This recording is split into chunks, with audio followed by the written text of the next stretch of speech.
Matapos sabihin ng mga magulang ni Erin Caffey na hindi na niya makikita ang kanyang kasintahan, siya ay naghiganti sa pamamagitan ng brutal na pagpatay sa kanyang pamilya. Ang tanging nakaligtas ay ang kanyang ama na si Terry Caffey. Ang mga kwento ng pagpatay ay ikinagulat sa United States, lalo na nang ibunyag ng mga pulis na si Erin Caffey mismo ang utak sa likod ng buong massacre. Kamusta? At maligayang pagdating sa aming channel, True Stories PH.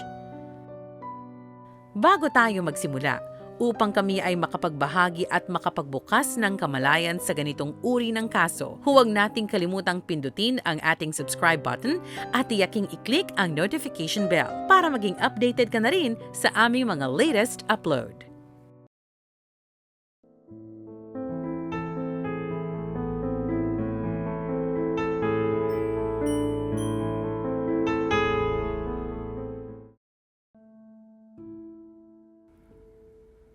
Ang kalunos-lunos na kapalaran ng pamilyang Caffey ay itinakda 5 buwan bago sila pinatay, nang si Erin Caffey ay nagsimulang makipag-date sa isang 18 years old na si Charlie Wilkinson.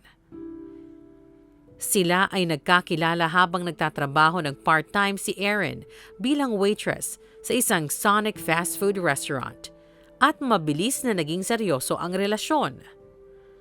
Binigyan pa siya ni Charlie ng isang promise ring na pag-aari ng kanyang lola at bukas sa kanyang pagnanais na pakasalan siya.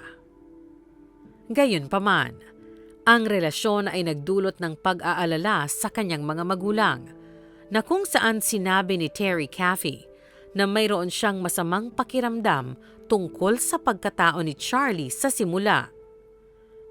At ito ay napatunayan na tama sa bandang huli. Ang mga Caffey ay aktibo sa kanilang lokal na simbahan, at dito lumabas ang kanilang interes sa musika. Ang kanilang ina, na si Penny Carey, ay tumutugtog ng piano sa simbahan. Ang mga kapatid ni Erin Caffey, ang 8 years old na si Tyler at 13 years old na si Matthew, ay tumutugtog ng gitara at harmonika. Si Erin Caffey naman ang bokalista ng pamilya nang makilala niya si Charlie. Sa puntong iyon, si Erin ay nagsimulang magbulakbol sa paaralan. Nagpasya ang kanyang mga magulang na mag-imbestiga sa internet tungkol sa pagkatao ni Charlie. Ang mga nakita nila ay nakapagpakumbinsi sa kanila na kailangan nilang ihiwalay siya sa kanilang anak na babae. Ang pahina ng MySpace ni Charlie ay puno ng malalaswang larawan at mga pag-uusap tungkol sa pag-inom ng alak.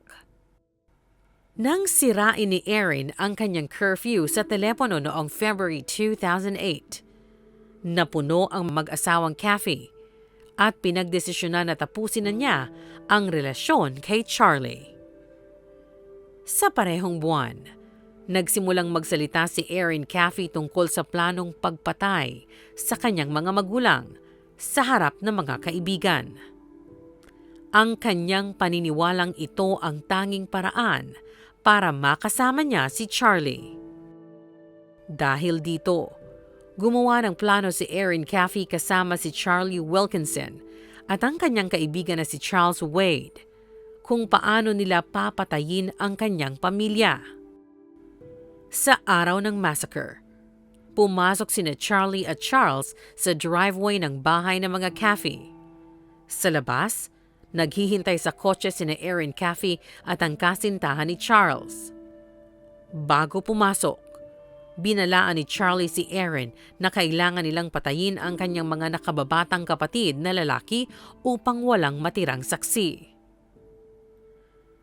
At ang tugon lamang ni Erin ay wala siyang pakialam at gawin na lamang ang dapat gawin.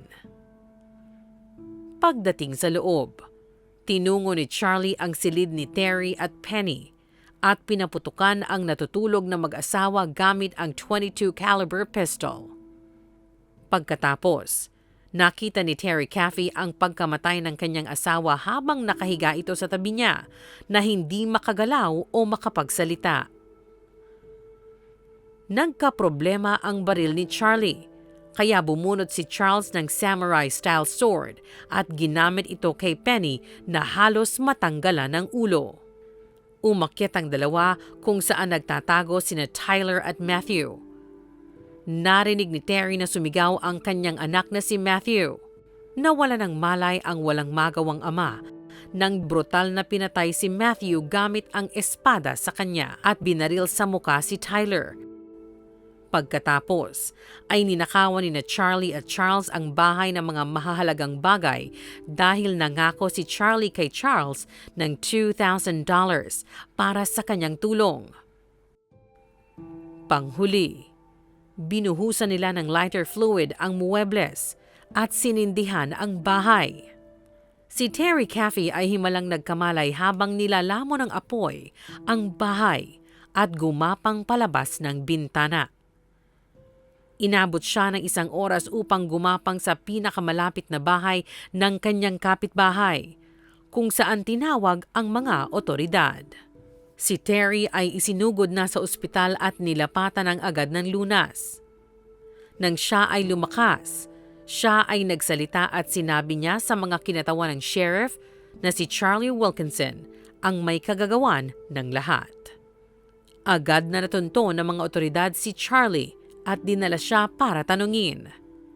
Pagkatapos, natuklasan nila si Erin Caffey sa trailer kung saan siya nakatira at tila ito ay nabigla.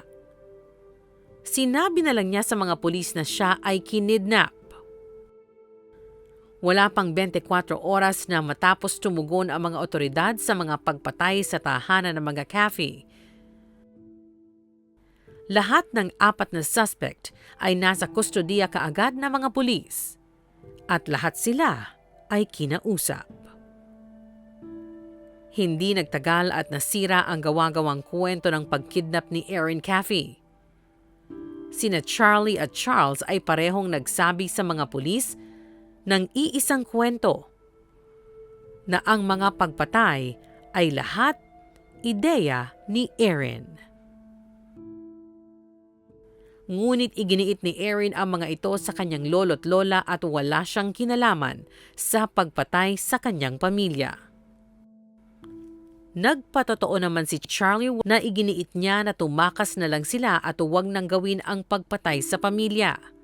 Sa huli, sina Erin, Charlie, Charles at kasintahan ni Charles ay lahat kinasuhan ng 3 bilang ng capital murder. Sina Charlie at Charles ay binigyan ng habang-buhay na sentensya nang walang posibilidad ng parole.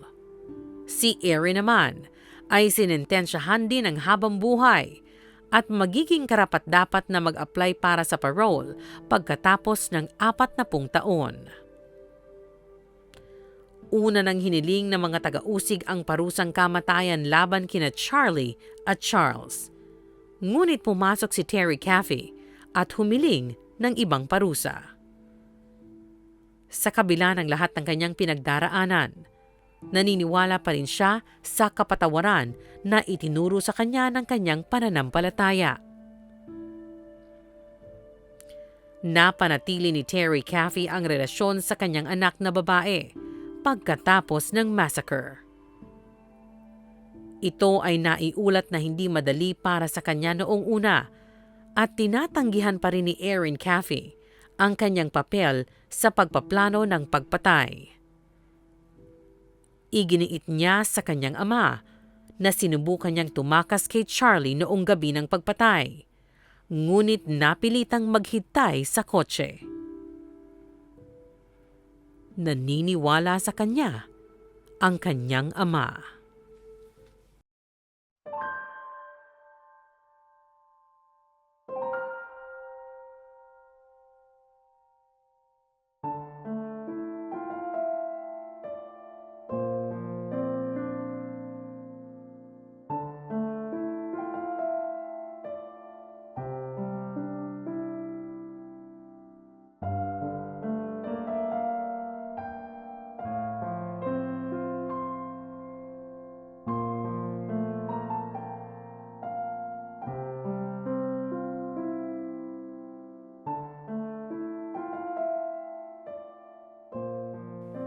Lubos ang pakikiramay at simpatya ng aming team sa pamilya ng mga biktima at kami ay mahigpit na tumututol sa uri ng aksyon na naganap sa ating kwento.